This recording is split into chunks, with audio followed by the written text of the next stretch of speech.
Welcome to another episode of Coffee with Mirko. I'm very happy to have you here today. Hope you're safe, hope you're well, hope you're keeping uh, warm if it's in winter, cool if it's summer. I'm very excited to have you on. Today's episode is a bit of an experiment, a little bit of fun. Veg, my man, in the house.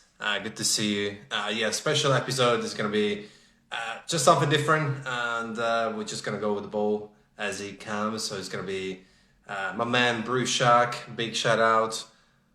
Hello, what's up, Nick and Bang and Abdul and all of you guys.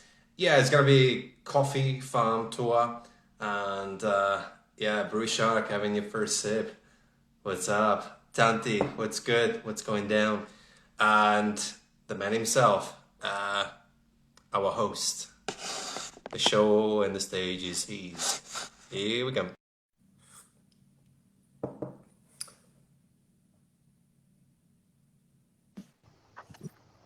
Hello. Yo, what's up? How are you, man? Fantastic, man. How you doing?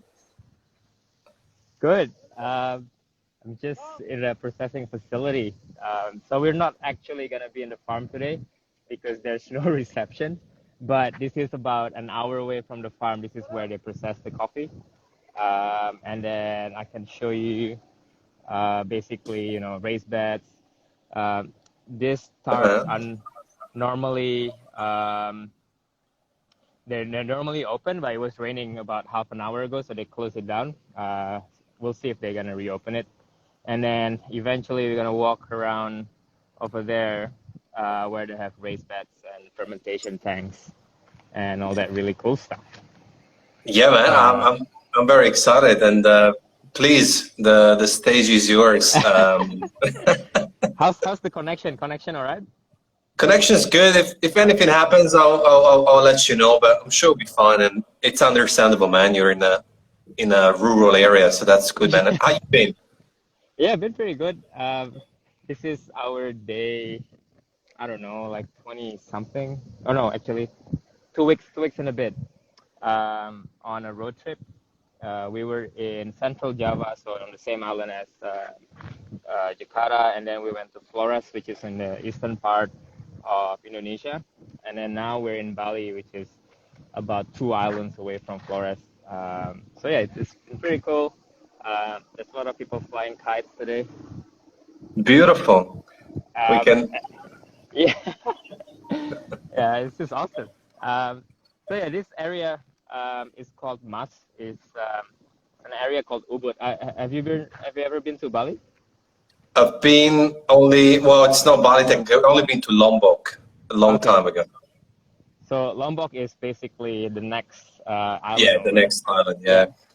yeah. But this area is about 2 hours from Seminyak or Kuta. Mm-hmm. So it's a little bit up north, and a lot of paddy field, as you can see.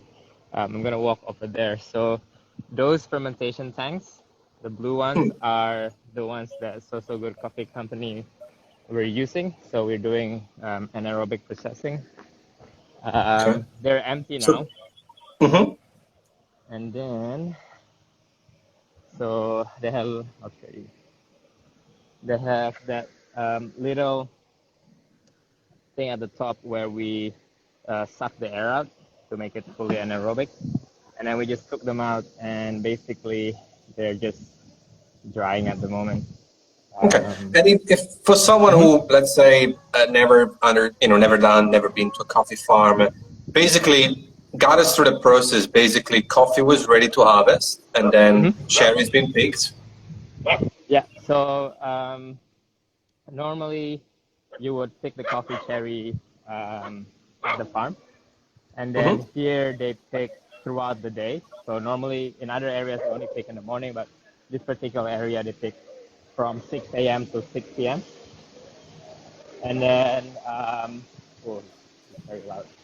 And then they would bring it to an area like this where you can basically process them. I'm gonna walk over to the processing area.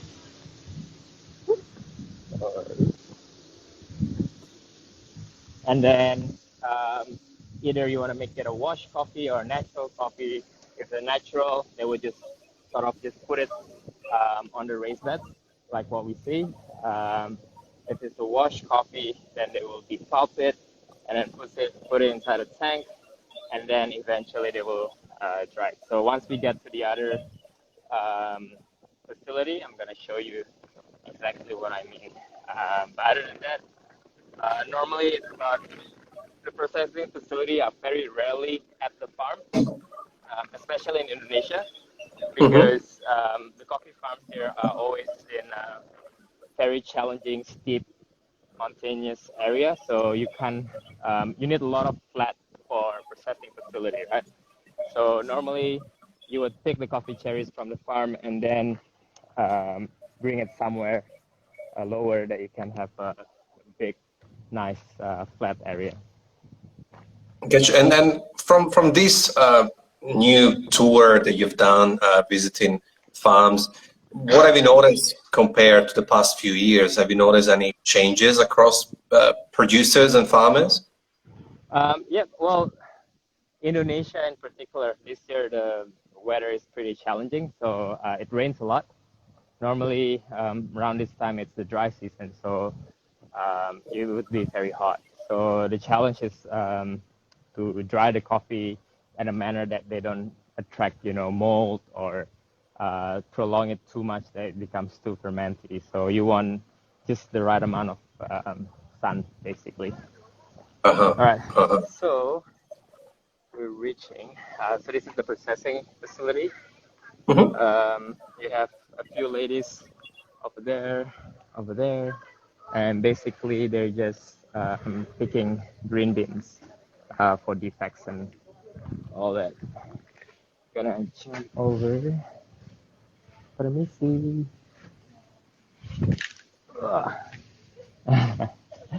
right. So normally, oh, there's no cherries, but normally they would collect the cherries in this area, Mm-hmm. and then there's a coffee pulper.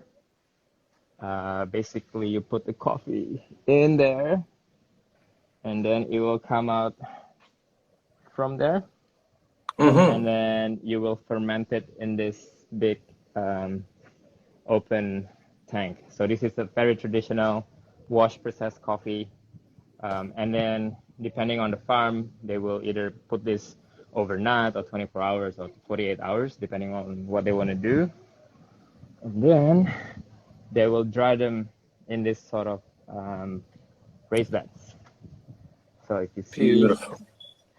this one is what we call parchment. This one's honey actually, sorry. But it will be very similar to a full wash. You have this. In Indonesia, it might take, for wash, it might take about 2 weeks. Natural would take even longer, so 3 to 4 weeks. And Just with the because, raining situation even a bit longer. yeah, it's even longer. So could be up to 6 weeks, which is a bit sad. But And you just how is that delay impact the farmers, Mikael? Just to get an understanding. so if you have not enough sun or it's very humid, you'll end up with mold. I don't actually see any mold here, which is good. But normally, if you don't, so you have to rake this over, right? So you have to keep constantly doing this. Normally, they do this every half an hour, so that it dries more nicely and then you don't get mold. So if they don't do this properly, it will start, say, this area will start accumulating more humidity than the outside area, and then they will turn into mold. And then when you have mold, you either cannot sell it to your customers, or you have to sell it for a cheaper price because it's a defected coffee basically. So that's just the challenge. And then obviously with doing the raking every half an hour, you actually have to employ more people. So your labor cost goes up as well, which is not a And big issue, but it's still an issue. uh, of course, and speaking of labor, obviously, most people don't understand how much work goes behind a single cup of coffee? I mean, just to give us a ballpark figure, how Ah, long does it take mhm. for the harvest, just the harvest itself, to pick up all those cherries in an average size coffee farm in Indonesia? Right. So the tank that I was showing you just now, so that was about 1,300 kilograms of coffee cherries, Wow. uh, which is what's that in pounds? About almost 3,000 pounds. Hmm. And then once you pulp it, that becomes sort of, I would say, around 1 ton, so 2,000 pounds. And from here, you only get about 200 kilograms of green beans. Mhm. So around 180 kilo of roasted beans. So what's that? 2 weeks supply for a regular coffee shop in Melbourne, or 3 weeks supply. But that thing, actually, they collected it over 12 hours yesterday with 10 people. And then it's gonna stay there for a couple of days and then dry here for 2 or 3 weeks, and then get stored in the warehouse over there. So it takes a good, I think, 2 months before the coffee can be shipped out to anywhere. So it takes And that it, long. and it takes, and sorry to take over here, and it takes about 60 to 90 seconds to finish a cup of coffee. And, Yes. and people don't make the connection on it's challenging and it's hard work. It's not a walk in a stroll in the park. And, you Oh, know, big time, yeah. the cherries don't fall off the tree by themselves. And there's a lot of process that goes into it. That's why we need to, I guess, bring awareness to the farmers, hence why this was a good initiative of yours and mine. But yeah, so sorry. So basically, we're avoiding a mold. That's where we were. And Oh, I've got one more. So I'll show you. oh, there you go. So that Uh-huh. is kind of moldy, but this will get picked out by the pickers when they either raking this bed or when those ladies will pick these defects out once it gets hulled. And yeah, you were mentioning about it takes 90 seconds to harvest, or to finish a cup of coffee, right? Um, as a, as a comparison, if I were to pick my own coffee cherries, I normally spend 2 hours for 5 kilograms of cherries. And 5 kilograms of cherry turns into 300 grams of green beans. So you, and that took me 2 hours. Like, well, the pickers here are a lot more professional, so they have a much faster speed. But And that's just then 300 grams of green doesn't equal 300 grams of coffee no, roasted. because exactly. So you still have to pick them, roast, and then you have to calibrate that coffee in the grinder. So from that 300 grams, you probably get what, 2, 3 cups of coffee. Yeah. Wow. Yeah, that puts things in perspective, and definitely it's interesting, and not only the labor. I mean, there's resources involved in it. I mean, we haven't talked about uh, water, even the Mm-hmm. infrastructure on the buildings, because I'm sure that from time to time they need to change, upgrade, fix, repair different tools and different things around the farm. For sure, like the roof is something that they always have to fix every year because it's windy, it gets rain on, um, it's exposed to a lot of harsh condition, right? Uh, but yeah, it's just, well, that's why specialty coffee is more expensive than instant coffee, right? Because there's all of these steps involved, ensuring that you have the best quality. Like this bed is a honey processed coffee, so it's even more complicated because it has a lot more mucilage. Yeah. So you have a lot of risk of getting it moldy, which means you have to hire more people to turn it over.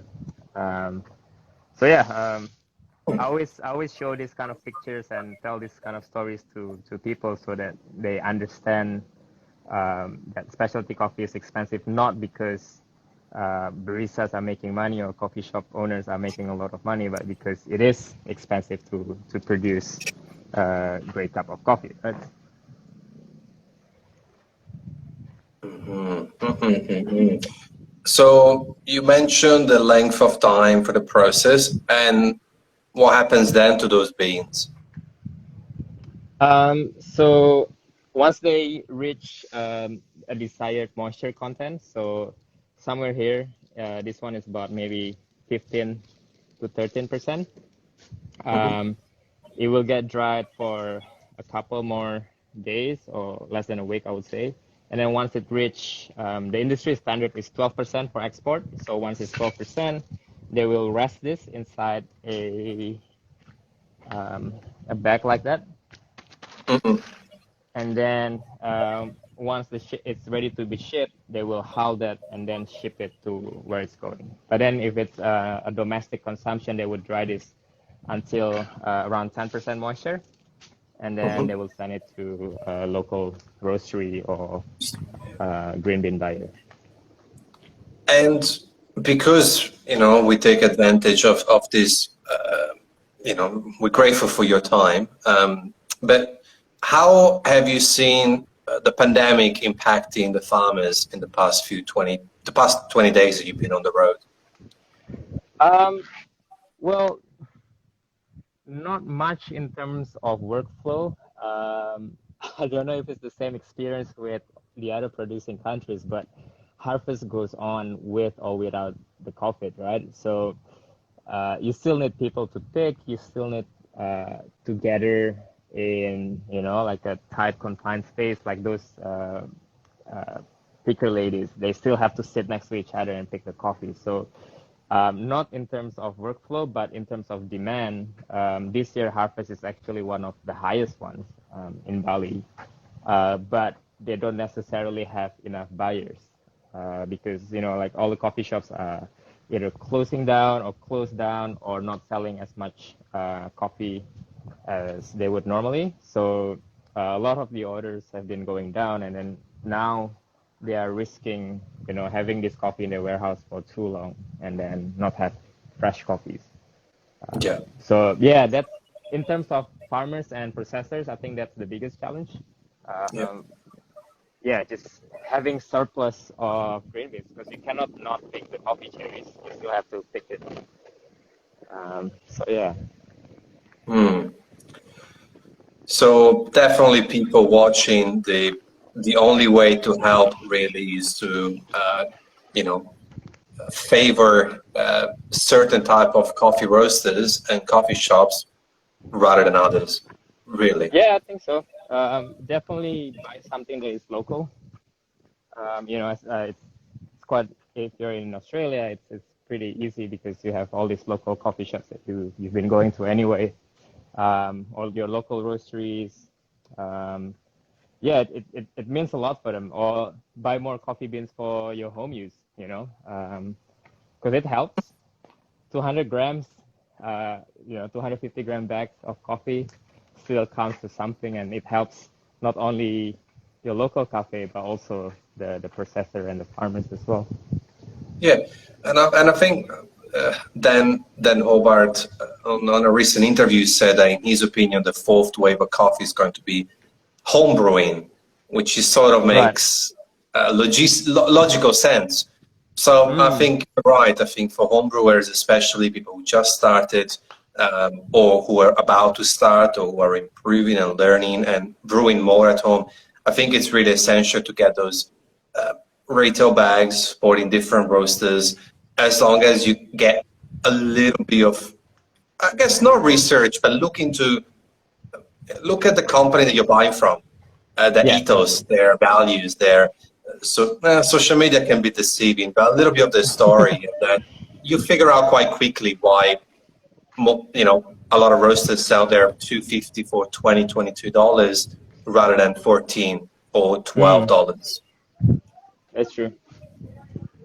Yeah, especially for companies who do their sourcing themselves, um, it will cost more, right? Because they have to send people over to these kind of farms, and those people will have to fly from, halfway from across the world to where they need to be, and yeah, it's not cheap. It's not cheap at No. all. I'm just And gonna cross offer from the yeah, paddy field. Yeah, So that's hopefully I can adventure pull that. time. Yeah, you watch your step. Don't worry about the screen. uh, Yeah, look, and so most of the farmers, do they also live on farm or do they commute every day to the farm?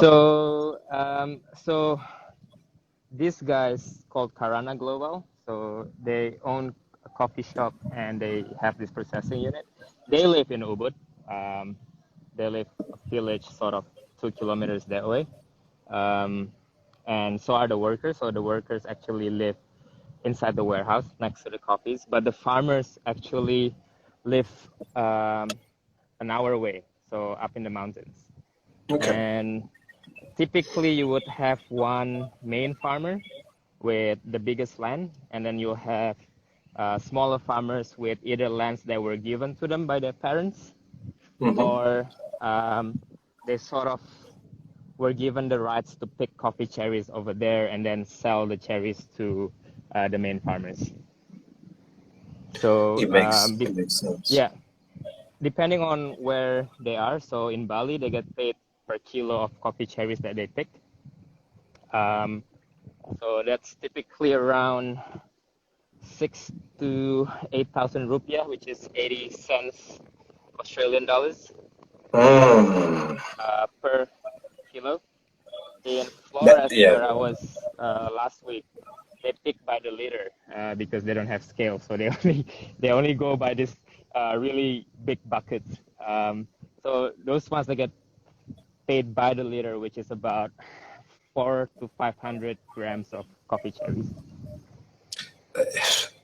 Yeah, 8 cents per kilogram really 80 cents. presents 80. Oh, okay. Yeah, Well, still, 80 cents per kilo really.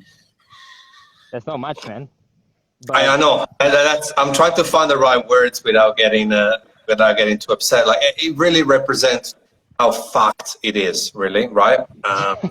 And we go, yeah. There's no way around it. And we go back on the appreciation of that 60 to 90 seconds that it takes you to drink a coffee. yeah, for sure. Because, I And mean, those 80 cents are what we pay the farmers. Um, and I can tell you that's higher than what oh, is the I'm market sure, price. yeah. Yeah. But it puts things in perspective, right? Because Yeah. in Australia, there's some jobs that pay 20, 30, $40 an hour to you know sit in a comfortable chair with air conditioning and Yeah, this snacks one you and have to work breaks. really hard. Yeah. Like, yeah, it puts things in perspective for sure. And out of curiosity, it's a little bit ignorant of me, but do you see in Bali, especially, or even in Indonesia, do farmers work with tourists as far as like a tour goes? There are coffee tours, but not cherry picking. So you know Hmm. how in Australia you have like strawberry farms and all this.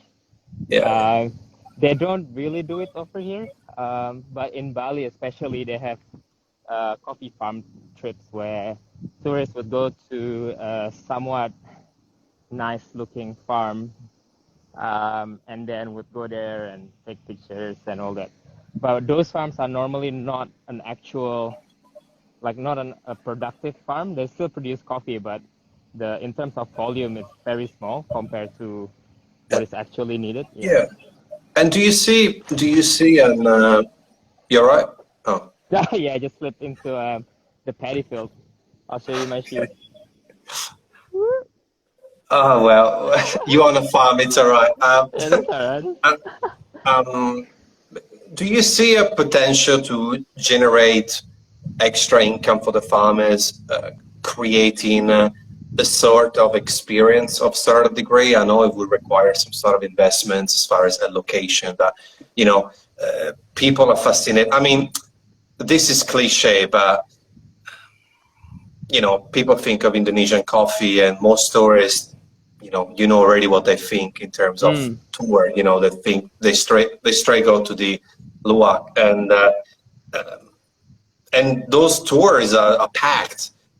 Yeah, But but but I don't think the money actually goes into the farmers. Like they don't go to the farmers because those tours are normally organized by either the owner of the land, um, mm, who's more business people rather than farmers. I wouldn't call them farmers, but the people who actually pick coffee are they don't get benefit from those tours. So I think the way around it, at least what we're trying to do, is basically just offer better prices for the cherries that they pick, yeah. and also like really just educating them on what cherries to pick. You know what I mean? So because if they don't pick the ripe ones, we have to reject them, right?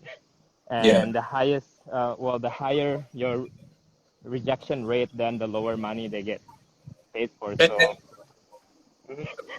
I guess what I was trying to picture is, even though it's a very separate scenario, but what I'm thinking is, the best example would be the 90 plus mhm. experience, because Joseph in an interview was talking on how he would love to start doing more of those experiences where, Right. a very intimate amount of people would come and would have, someone like yourself and do what we're doing now at a little bit of a price, but perhaps including some coffee tasting and really understand, like educating the tourists who are coming that this is what goes through coffee. Because I think when people are there and see and witness it, maybe they go back home and they have a second thought on where to grab their coffee next time. Yeah, for sure. I think La Palma is already doing that, right? They have a resort um, within their facility where people can literally just go there as part of a tourism thing, and then they will have the coffee farm tour. And it, Mhm. I'm happy that you touch on people seeing what it really takes to produce a cup of coffee, because I'm traveling with our distribution partner who does import and export, and even that person didn't think of it that far, because he's just used to trading, and then when you trade you only see numbers, right? You don't really see what it Yeah. really takes to produce those numbers. And yeah, he had a better understanding and a better appreciation of what coffee is, because in the strip he literally had to come and pick cherries with us, process coffee beans with us, and it's just different when you do it yourself. So yeah, I guess it's great because it will trickle down, right? Like people from overseas will go back to their home country, tell the stories, and then a lot more people will appreciate it. Yeah, it would be a little bit of, I suppose, a wake call for sure, Hmm. and then it would plant the seed. Pardon the pun, but it will plant the seed quite literally in their mind of even asking questions to their local baristas back in Melbourne, back in Fitzroy, back in New York, back in Europe. Um, Hmm. uh, but Akmalga's asking, what is the hardest thing when we want to have some great green beans from farmers? Um, I guess what's hard is they are used to producing in terms of volume, because they have coffee cherries coming in every day. They have to pick. Sometimes when you have to do a lot of things, you don't plan things, and then they're so used to just doing whatever they're doing. So normally, when you ask them to do certain things, like say carbonic macerations or anaerobic fermentation, they're not as eager to do those, because one is a big risk. It's something that they don't know of, and they don't know if they can sell those. And then secondly, they don't necessarily have the equipment needed to do that. So a lot of the green buyer or processor or companies who actually ask for special lots, including us, we actually have to either advance them payment or help them with acquiring this equipment. Like even as easy as fermentation tanks, those things are $200 each, and you have to buy, I don't know how many is that, 12. So, and then you have to buy probes to check your fermentation, and those probes are a couple of $100 each as well.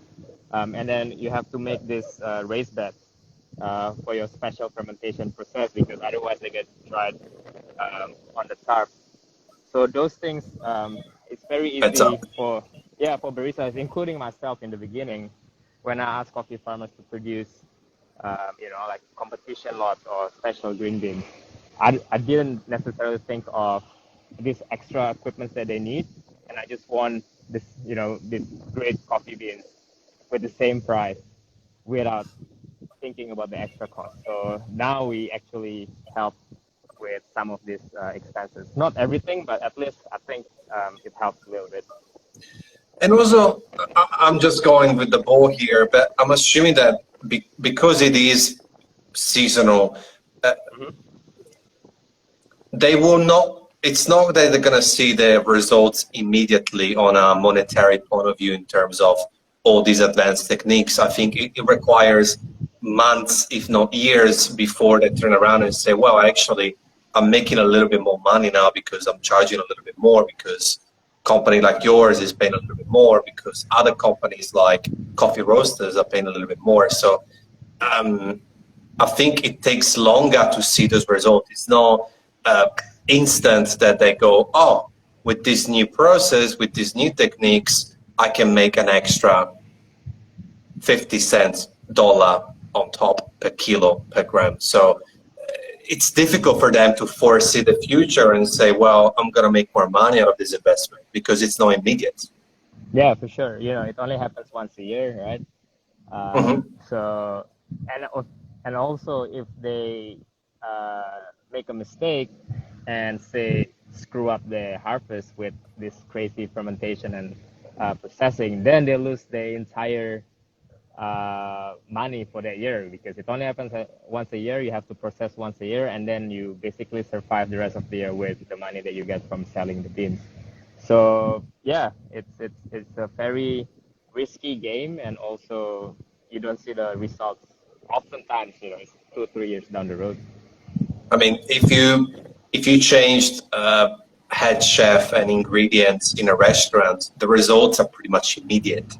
As Yeah. far as it's quite obvious on the plate Mhm. and on the customer's feedback. Versus this is also, there's an extra few steps in between that requires time, such as transportation as well as roasting and all the other steps, because that's the very start of the chain, which is something that many people don't realize, I suppose. It's there's a lot more that go after those beautiful cherries are dried. Yeah, for sure. And um, it, cherry is just one part of it, right? You still have to process, and then there's a lot of things that can go wrong in the processing. And then after that, you have to store it. There's a lot of things that can go wrong inside the warehouse. If the humidity is too high, or you don't store it in a hermetic bag, it can go bad, or it can get mold inside. So there's a lot more steps from just picking coffee cherries and drying it, really, all the way down to how you roast the coffee and extract the coffee. So yeah. Sure thing. And in terms of you cupping and tasting, do some of these farms have a little roaster in house, or you kind of go back to your headquarters? Yeah, well, these guys, they actually started as a cafe and a roastery. So they started as cafe roastery, and then they acquired a hectare or 2 hectares of land, and then they started, processing and farming their own coffee beans. So these guys have an actual roasters and sample roaster, but a lot of the farmers that I met, they don't have those things. So they just rely on basically other people's feedback, or every now and then people send them their own coffee, and that becomes that they can actually try the coffee, so it becomes more valuable. But most of the time, it's just people telling them the coffee is nice or not. Yeah. Yeah. Yeah. So, right. And as far as you go, what's you met a lot of people, you saw lots of things, you were able to get a good grasp of this season. What are you bringing back home after this farm tour that you just did? Well, other than the hopefully, what is that, 10 tons of green beans that we're processing. Um, well, yeah, the idea is to not just create a competition lot beans that you only have 20 or 30 kilos of. We actually want to be able to export all this so that a lot of people can try.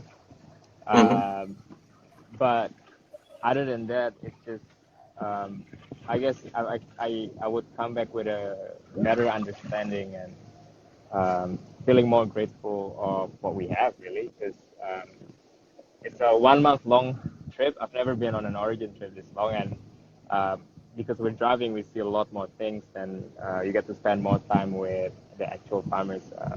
Like right now, Bali, it's nice. We have an Airbnb that is very cool, but before this, we were living with them as well. You know, like at the processing facility.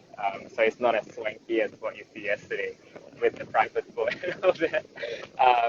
So yeah, you just feel more grateful for what you have, really, because a lot of other Well, people don't have what you have.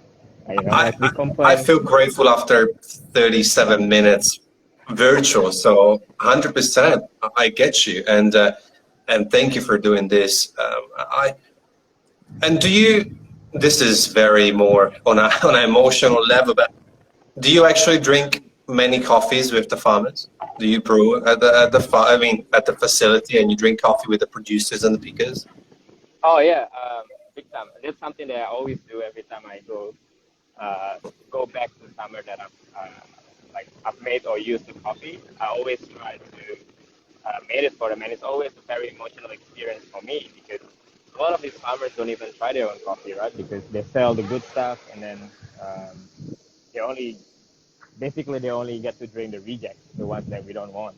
So it's always a very emotional and humbling experience because they really appreciate people, flying or driving, few hours back to their place and brew it for them. And yeah, I can't explain it, but it is a It's very connecting. rewarding. Yeah, it is a very rewarding experience because they get to try it from a different perspective, and then a lot of them are actually surprised by what their coffee can taste like. Because they're so used to drinking the rejects and the defects that they don't even know how their coffee tastes like. And yeah, I wouldn't say it's sad because it's just the reality of it, but yeah, certainly it's a very rewarding experience. And it's a reality check because I'm sure that a lot of them will be sharing stories with you, and Mm. you get to know them on a more intimate level because it's off work for a 10-minute break to drink that cup of coffee that they put so much hard work in it, and it must be rewarding for them, but also, like you said, humbling. And to be honest, what you do there with them, it's what coffee should be all about: people sharing it Yeah, with people, listening to people's stories, and just having people around you connected by a cup of coffee. yeah, Really. Hmm. yeah. I mean, that's what's good about coffee, right? You can just sit down and have a coffee and talk about anything, and yeah, it's always a very cool thing to do. Yeah, 100%. And going back on the 10,000 kilos of coffee, Hmm. how is your mission pretty much to elevate and go out there and say, listen, buyers, Indonesia make a damn fine coffee too.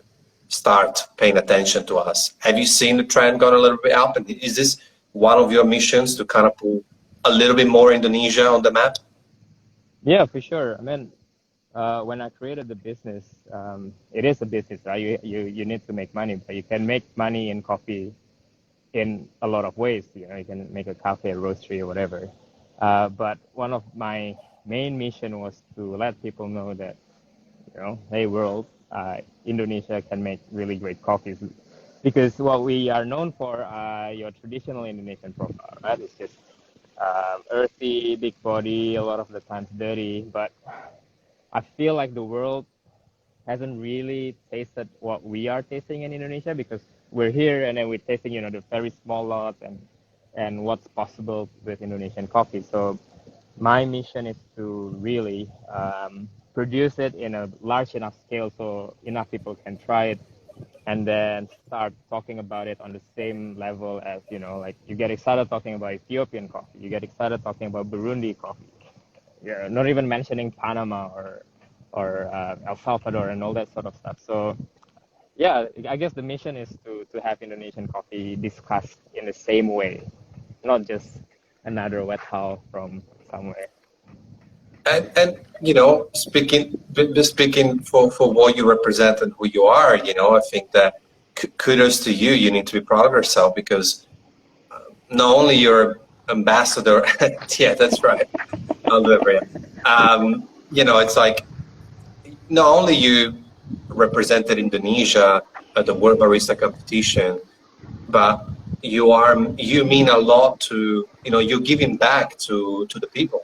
From young Indonesian wants to start a coffee career at cafe and baristas, they get inspired by you watching what you've been doing, to giving back to the farmers that you're in your way helping to put them back on the map and give them. It's not even about the map, it's about awareness. And look, businesses always look for a point of difference, right? I mean, right now, which is fine, but right now you go to 9 coffee shops out of 10 in Melbourne and it's Colombia, Colombia, Colombia, Colombia, which is okay. I love it. Yeah. It's like, it would be fantastic to have the same next month and it'll be Indonesia, Indonesia, Indonesia, Indonesia.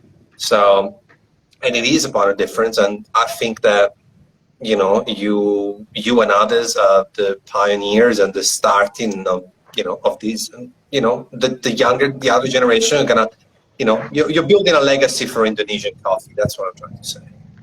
Yeah, I think, and I don't think it's just me or it's just our company, right? As you said, the younger generation, other companies who process Indonesian coffee beans, or young Indonesian farmers who are taking over from their fathers, they have a similar idea of processing and making coffee the best that they can, so that they can increase their competitiveness, not only from pricing, but also from how good their coffee tastes. Because before this last maybe 5 to 10 years, it's all about just producing as much coffee as you can, right? And then just export it, export it, export it. And it was never about making the best possible taste. So yeah, hopefully a lot of people get to try it and it's actually good. Not just because of marketing, but people can actually taste good. And yeah, I hope you get to taste it as well in Melbourne. I hope so too, man. And look, and that's beautiful. I think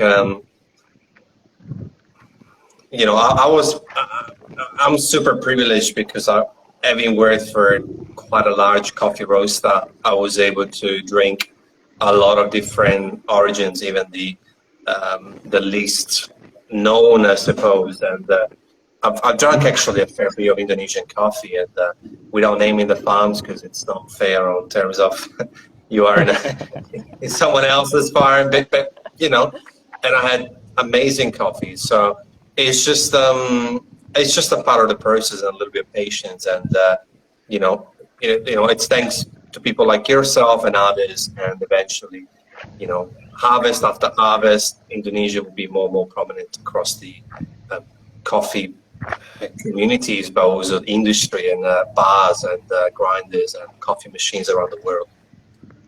Yeah, that's always a nice thing, especially because we're a producing country, right? So every time I make coffee or compete in barista competitions, the dream is always to use Indonesian coffee, obviously. But before a few years ago, it's not even possible because you're competing with other coffees. They are better in terms of taste profile. So the goal was always how we can make this coffee better so that it can be as competitive.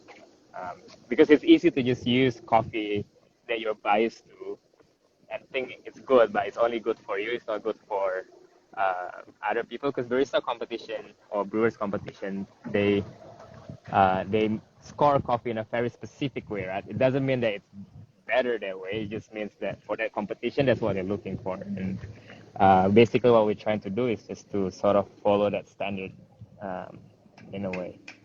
Yeah. And this is a bit of out of the box question. What I've noticed, and you can correct me if I'm wrong, but from the people that I speak to and I've seen and I've met from Indonesia, you guys seem to have such a beautiful connection to your land, and you're very proud of it. In fact, Mm. I remember meeting a lady who owns a beautiful coffee shop here in Melbourne, and I was trying to sell her some of our coffee, and the first question she asked me is, does your blend have any Indonesian uh, in it? Yeah. And I was like, oh, actually, it does have one out of, I think it was 5 origins, that particular blend.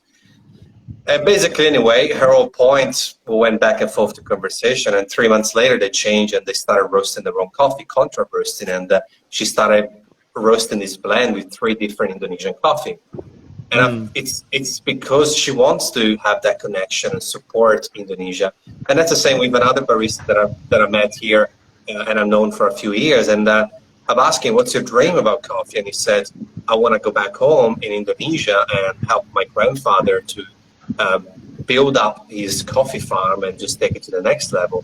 And then, a large majority of people who follow this page, for example, are from Indonesia. So how how much do you guys love your country, your land, your roots? I guess it's the same question as any other people from other countries, right? It's a sense of pride for your own nation, and it's a way of showing your patriotism.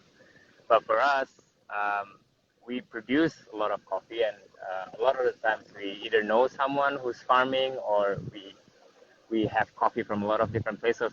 So for us, I wouldn't say easy, but it makes a lot of sense if we assume our patriotism through coffee.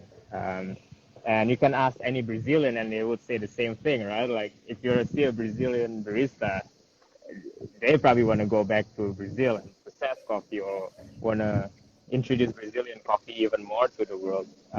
So yeah, I think it's just and I guess coffee is something that is cool and has a lot of traction as well. So it's it's a lot easier to show your country through coffee. Like if you're farming cloves, no one really like think of cloves the same way we think about coffee. You know what I mean? Like it's not something that you can be passionate about. Maybe you can be, but there's not a lot of people who are passionate about cloves or garlic or onion. You know what I mean? But as far as community goes, coffee has a lot of eyes on it, and yeah, it's just something for me personally. That's how I show my love for the country, and it also becomes a responsibility, right? Once you're a barista champion, we have a lot of eyes on you, and without even getting the questions, I know a lot of people like to ask the question, "Oh, do you even drink Indonesian coffee or use Indonesian coffee in your competition?" And it only makes sense if I help some of the work, doing all this processing and telling people about it. Because otherwise, who else are gonna do it, right? That's right. No, I love it. I love it. I think coffee seems to play such a significant part of your culture, and it's just very humbling and very beautiful to watch. And I really appreciate it. And look, I know it's probably hot and humid there, so I don't want to hold you to the last minute. I'm sure you deserve some shade and a glass of Probably water. 37 degrees. Well, Nothing too crazy. I think it's about 7 out where I am, Oh, which you're probably missing right now, but I'm missing what yeah. I say. Uh, Mikael, if you want to leave us with any last thought, any last word, and before you do that, thank you again for allowing us to come along with you. It's been so humbling, so a beautiful experience, and I'm sure people are going to rewatch this. They're going to really appreciate the opportunity of being able to visit just what's behind their daily rituals, their daily purchase, which is happens twice or thrice a day without thinking. We're so automatically just grab the cup of coffee, order that cup of coffee, put on the mocha pot. We're so disconnected, right? Like food, Mm. we're not connected Yeah. to it. And this, I'm hoping that will help 1, 2, 3, 10, 12 people to connect more when they do make their next cup of coffee. Yeah. So And thank you. that's what I was gonna say as well. I hope we show people a little bit about what's going on behind a cup of coffee, and the next time you have a cup of coffee, you can just close your eyes for 5 seconds and think about the hands that help create the products. And it's not a luxury item either, right? So like a lot of people actually live from this coffee. They only earn 80 cents per kilogram of cherry that they take, and that means a lot to them. And yeah, it's just something to be mindful about the next time you have a cup of coffee. Yeah. And also, I'll add to that because it just popped in my head. On the professional levels, I think that, especially at the beginning, a lot of baristas at shops, we have wasted a lot of coffee. We have thrown or didn't pick up a few beans of coffee. And sometimes I get it, logistics, you're not going to pick up every single bean that you spill, but I think the attention to treat it with more respect should also be, because it's so much high volume, and I get it, it becomes mechanical. But I think that's another important element for sure. But Mikael, thank you very much. It was, like I said, yeah, I'm very grateful, and this is really gonna help a few people to realize what they do every day by drinking that cup of coffee. Thank you. Thanks for having me. All right. Thank you. You See enjoy ya. your shade, and we'll talk soon. Ciao. Thank you, Shah. There you have it, guys. I really hope that you enjoyed this experimenting episode. I really wanted to do this for a long time. Mikael was kind enough to be able to facilitate that. We had a chat with him 3 weeks ago, and he told me that he was going to go on a coffee farm tour, and I kind of hinted, and he's like, yep, let's do it. And I'm hoping to do it more with other farmers that I've already interviewed, so establish a relationship. So if you have enjoyed this coffee farm tour, I'm going to repost this as an IGTV video. Feel free to grab it, post it on your stories, share it, take a screenshot, and just tell one person, hey, this is where your coffee comes from. This is how coffee is made.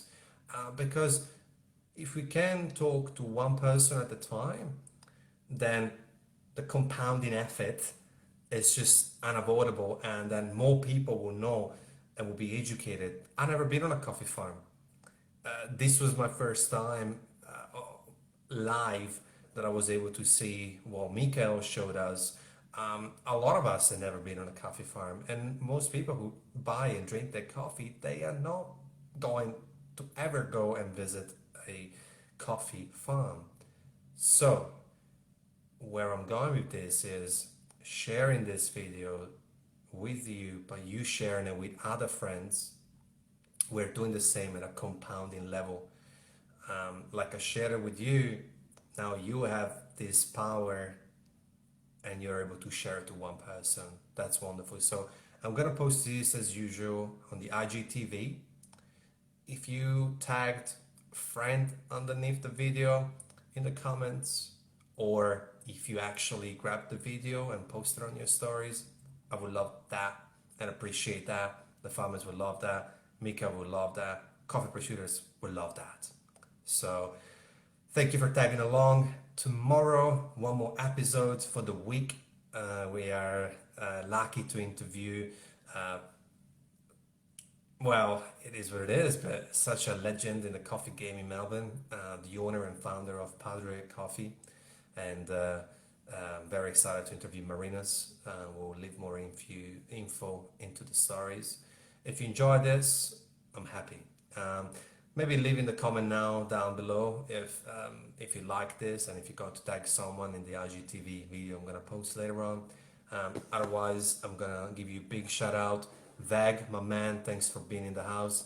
Host consult, Andre. What would I do without you, my man? Vag, you're always here, and I really appreciate you. Bazabin, Gabriela, Gion, Abo, Cup 46, Mr. Well, Mohammed Rizki, and Johannes. Beautiful to have you here. Thank you very much. I appreciate each and one of you. It was a different time than usual, but I was very happy to have you on. So, without further ado, I'll see you tomorrow, and peace out. Stay safe out there, and keep drinking good coffee.